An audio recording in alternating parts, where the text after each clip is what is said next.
नमस्कार दोस्तों, quality of India के इस मॉड्यूल में मैं आर्यन विश्वकर्मा आप लोग का बहुत स्वागत करता हूं। दोस्तों, इस प्रोग्राम में हम ऑपरेशनल डेफिनेशंस के बारे में जानेंगे कि ऑपरेशनल डेफिनेशन का इंपॉर्टेंस हमारे डेटा कलेक्शन के लिए इतना इंपॉर्टेंट क्यों है। दोस्तों, जैसा कि हम जानते हैं कि किसी भी इंप्रूवमेंट के इनिशिएटिव्स के लिए हमें डेटा कलेक्शन करना बहुत जरूरी होता है और बिना डेटा के हम कोई एनालिसिस और इंप्रूवमेंट नहीं कर सकते हैं। यहां तक कि हमारा जो latest quality management system standard है, जो कि 7 मैनेजमेंट प्रिंसिपल के बेस पर बनाया गया है, उसमें से एक इंपॉर्टेंट मैनेजमेंट प्रिंसिपल जो है एविडेंस बेस्ड डिसीजन मेकिंग, यानी कि ये भी बात करता है कि आपका जो डिसीजन है वो एविडेंस या डेटा के बेस पर होना चाहिए। तो डेटा कलेक्शन करना हमारे लिए बहुत इंपॉर्टेंट होता है। अभी डेटा जब हम कलेक्शन करेंगे किसी भी प्रोसेस से, तो उसके लिए कोई लोग इन्वॉल्व होंगे, है ना। काफी सारे लोग इन्वॉल्व होते हैं जो कि अलग अलग शिफ्ट में, अलग अलग मशीनों में, अलग अलग प्रोसेस से कलेक्ट करते हैं। तो क्या सारे जो डाटा कलेक्शन कर रहे हैं उनकी अंडरस्टैंडिंग सेम है, वो सेम तरीके से डाटा का कलेक्शन कर रहे हैं, ये हमारे लिए इंश्योर करना बहुत इंपॉर्टेंट होता है। और इसी के लिए दोस्तों ये ऑपरेशनल डेफिनेशन बहुत जरूरी होता है। तो ऑपरेशनल डेफिनेशन जो है ये बेसिकली इंश्योर करता है हमें कि हम किसी भी डाटा का या किसी भी मेजरमेंट को सही तरीके से कैसे लें, और उसके लिए जो क्लियर और प्रिसाइज इंस्ट्रक्शंस होता है हम वो ऑपरेशनल डेफिनेशन में लिखते हैं। तो ऑपरेशनल डेफिनेशन से हमको हेल्प मिलता है कि सारे लोग जो भी इन्वॉल्व डाटा कलेक्शन में, सबकी अंडरस्टैंडिंग सेम है, सब एक ही तरीके से डाटा कलेक्शन करेंगे और उनके डेटा में अंडरस्टैंडिंग के वजह से कोई वेरिएशन न आए। प्रोसेस का इंपैक्ट तो हो सकता है, लेकिन उनके अंडरस्टैंडिंग की वजह से डेटा कैप्चरिंग करने में वेरिएशन न आए। तो दोस्तों आइए हम समझते हैं कि ऑपरेशनल डेफिनेशंस को बनाने के लिए किन किन चीजों का आपको ख्याल रखना है। तो यहां पर आपको 3 इंपॉर्टेंट चीजें मैं बताऊंगा, आप इन 3 चीजों का ख्याल रखिए ताकि आपके ऑपरेशनल डेफिनेशन क्लियर और प्रिसाइज बने। तो दोस्तों पहला स्टेप इसमें यह हो जाएगा कि आप जिस भी प्रोसेस का डाटा कलेक्शन करना चाह रहे हैं, उसके लिए आप ऑपरेशनल डेफिनेशन बनाना चाह रहे हैं, एक छोटा सा टीम फॉर्मेशन कर लीजिए रिलेवेंट लोगों का, यानी कि क्रॉस फंक्शन टीम एक फॉर्मेशन कर लीजिए और उस टीम के साथ में आप पहले डिस्कशन कर लीजिए कि कौन सा डेटा मुझे कलेक्शन करना है जिसके लिए मुझे ऑपरेशनल डेफिनेशन बनाना है। दूसरा इंपॉर्टेंट स्टेप हो जाएगा दोस्तों, अब आप टीम में ये डिस्कशन करें कि जो लोग डाटा कलेक्शन करेंगे उनके लिए प्रिसाइजली क्या क्या स्टेप रहेगा डाटा कलेक्शन करने के लिए। फॉर एन एग्जाम्पल, वो जो मेजरमेंट करेंगे वो कब स्टार्ट करें और कब वो एंड करें। एग्जाम्पल के तौर पे अगर वो मशीन पे चेंज ओवर टाइम का रिकॉर्डिंग कर रहे हैं, तो दोस्तों मैंने काफी बार देखा है कि एसएमईडी के प्रोजेक्ट में, single minute exchange of dice के प्रोजेक्ट में, जो डाई का चेंज ओवर टाइम होता है या फिक्सर का चेंज ओवर जो टाइम होता है, ये काफी लोग गलत तरीके से रिकॉर्डिंग करते हैं, क्योंकि टाइम जो है कहां पर शुरुआत करना है, कहां पर एंड करना है, इसकी क्लैरिटी नहीं होती है। तो यहां पर सेकेंड स्टेप में हमारा बताने का मतलब है कि टाइम की शुरुआत कहां होगी और कहां खत्म होगी। जैसा कि हम जानते हैं कि चेंज ओवर में मेरा लास्ट गुड पार्ट से लेके नेक्स्ट गुड पार्ट तक होता है, यानी कि जब आपका लास्ट गुड पार्ट बना, कंप्लीट हुआ, वहां पर आपने स्टॉप वॉच को स्टार्ट कर दिया, फिर से डाई अनलोडिंग हो गया, नया डाई लोडिंग हो गया और नया डाई लोडिंग होने के बाद में ट्रायल चल रहा है। ट्रायल चलने के बाद में जब फर्स्ट पार्ट ओके हो गया तब तक आपका सेटअप चल रहा है ना। आप स्टॉप वॉच को बंद करेंगे तो मेरा ये जो हो गया चेंज ओवर का टाइम हो गया। या अगर आप बैंक में कोई डाटा रिकॉर्डिंग कर रहे हैं कि कोई ट्रांजैक्शन का टाइम है, फॉर एग्जांपल चेक क्लियरेंस करने का जो टाइम है, तो वो टाइम कहां पर स्टार्ट होगा, कहां पर एंड होगा। अगर आप प्रोडक्शन करने का टाइम आप रिकॉर्डिंग कर रहे हैं तो कहां से स्टॉप वॉच को स्टार्ट करना है, कहां पर एंड करना है, इसका डेफिनेशन यानी कि स्टार्टिंग टाइम और एंडिंग टाइम आपको क्लियरली डिफाइन करना है।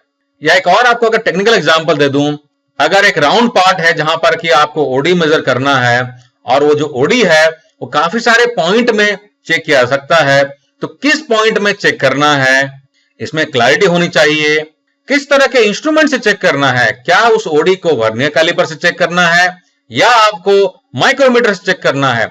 माइक्रोमीटर से चेक करना है तो किस तरह के माइक्रोमीटर से चेक करना है, ये सारा चीज क्लियर होना चाहिए। कुछ और आपको अगर एग्जांपल दो दोस्तों, अगर आपके प्रोडक्ट में आपको अगर स्क्रैच चेक करना है तो स्क्रैच हम किसे कहेंगे, कितना स्कोरिंग मार्क, कितना मार्क्स होने से आप उसको स्क्रैच में कंसीडर करेंगे, है ना। इसमें क्लैरिटी होनी चाहिए।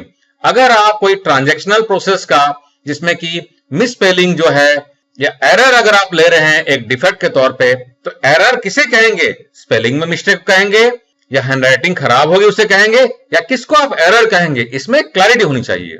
अगर इसमें क्लैरिटी होगी तो डेटा जो रिकॉर्डर है वो इस क्लैरिटी को समझते हुए अकॉर्डिंगली वो डिसाइड करेगा कि ये जो है डिफेक्ट है या डिफेक्ट नहीं है, या मेरा जो ऑब्जर्वेशन है मैं किस तरीके से करूं।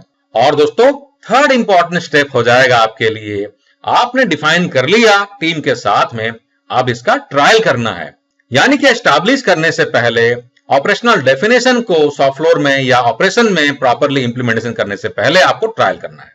तो दोस्तों ट्रायल करने के लिए सबसे पहले अपने ग्रुप में ही जो आपने फॉर्म किया है उसी के अंदर में ट्रायल कर लें। फॉर एन एग्जांपल अगर पार्ट का ओडी चेक करना है तो आपने अभी जो डेफिनेशन बनाया है क्या पूरी की पूरी टीम जो है उसी तरीके से मेजरमेंट कर रही है, क्या उनके डेटा में वेरिएशन आ रहा है। एक बार आपने एस्टैब्लिश कर लिया कि टीम की अंडरस्टैंडिंग सही है, फिर आप इसको एक्चुअल सिनेरियो में एक पायलटिंग कर ले या ट्रायल कर लीजिए। यानी कि जो लोग एक्चुअली इस ऑपरेशनल डेफिनेशन को रीड करने के बाद में इंप्लीमेंट करने वाले हैं सॉफ्ट फ्लोर में या ऑपरेशन में कहीं पर भी, आप उनके पास में लेके जाइए, 2 4 5 लोगों को इन्वॉल्व कीजिए और उनको बोलिए कि इस ऑपरेशनल डेफिनेशन को पढ़ के वो मेजरमेंट करें या डाटा कलेक्शन करें। तो जब डाटा कलेक्शन करें तो आप उनके डेटा में देखिए कोई वेरिएशन तो नहीं है, क्या सबकी अंडरस्टैंडिंग सेम ही है, डेटा को कैप्चर करने का तरीका सबका सेम ही है। अगर आपको वेरिएशन नजर नहीं आती है, सबकी अंडरस्टैंडिंग आपको सेम नजर आती है, इसका मतलब आपका ऑपरेशनल डेफिनेशन सही है। और आइए दोस्तों अब अंत में आपको कुछ इंपॉर्टेंट टिप देता हूं। दोस्तों काफी बार हमको काफी सारे ऑपरेशनल डेफिनेशन में कुछ पिक्टोरियल डेटा वगैरह कैप्चर करना होता है, यानी कुछ पिक्चर वगैरह भी आपको इस्तेमाल करना पड़ सकता है। काफी सारे तरह के हमारे डिफेक्ट होते हैं, जैसे कि मैंने अभी कुछ देर पहले ही आपको बताया था स्क्रैच के लिए। तो हो सकता है कि स्क्रैच या रस्ट या डेंट या बर जो भी है अगर आपको डिफाइन करना है तो आप उसको पिक्टोरियली भी आप कलर पिक्चर में आप उसको डिस्प्ले कर सकते हैं या अपने ऑपरेशनल डेफिनेशन में उसको बता सकते हैं, दिखा सकते हैं कि ये जो है ये ओके है या गुड पार्ट है, ये जो है नॉट ओके है, या इतना होने से सही है, इतना होने से खराब है। आप पिक्चर का इस्तेमाल कर सकते हैं, या एक दूसरा तरीका भी हो सकता है दोस्तों, आप ऑपरेशनल डेफिनेशन में पिक्चर का इस्तेमाल करने के साथ ही साथ आप उसके लिमिट सैंपल भी डिफाइन कर सकते हैं।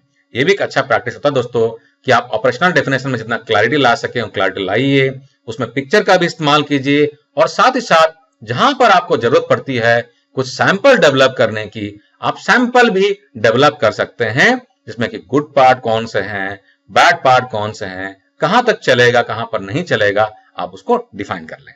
तो दोस्तों मैं आशा करता हूं कि इस मॉड्यूल से आपको ऑपरेशनल डेफिनेशन क्या है, कैसे इसको डेवलप करना है, आपको क्लैरिटी मिल गई होगी।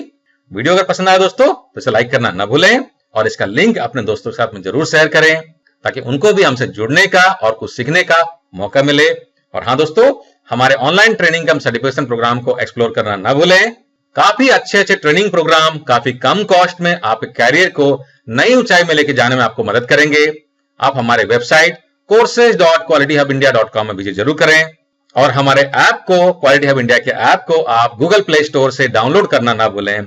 डाउनलोड करके आप डायरेक्टली ऐप के थ्रू से हमारे प्रोग्राम को बाय कर सकते हैं और उसको अपने मोबाइल में, लैपटॉप में, कंप्यूटर में घर बैठे कहीं पर भी आप देख सकते हैं, सीख सकते हैं और घर बैठे ऑनलाइन टेस्ट भी दे सकते हैं और आप सर्टिफाइड भी हो सकते हैं। दोस्तों हमारे सर्टिफिकेशन प्रोग्राम में जो मॉड्यूल्स हैं वो हमारे YouTube के वीडियो से बहुत ही डिफरेंट है। YouTube में मैं आपके लिए फ्री में छोटे छोटे वीडियो बनाता हूं। हमारे सर्टिफिकेशन प्रोग्राम में हम एक्सक्लूसिव मॉड्यूल बनाते हैं with lots of case studies, examples, जो कॉन्सेप्ट को काफी डिटेल में आपको क्लियर करेगा। दोस्तों ये छोटे छोटे इन्वेस्टमेंट्स हैं जो कि आपको मल्टीपल टाइम्स में आपके कैरियर ग्रोथ में आपको हेल्प करेंगे। किसी भी तरह क्वेरी होने पर दोस्तों आप हमारे मेल आईडी पे या हमारे फोन नंबर पे हमें कॉन्टेक्ट करें, हम आपके हर एक क्वेरी को रिजॉल्व करेंगे। तो दोस्तों हमारे साथ जुड़े रहने के लिए, हमारे साथ देने के लिए बहुत बहुत धन्यवाद दोस्तों। टेक केयर, जय हिंद।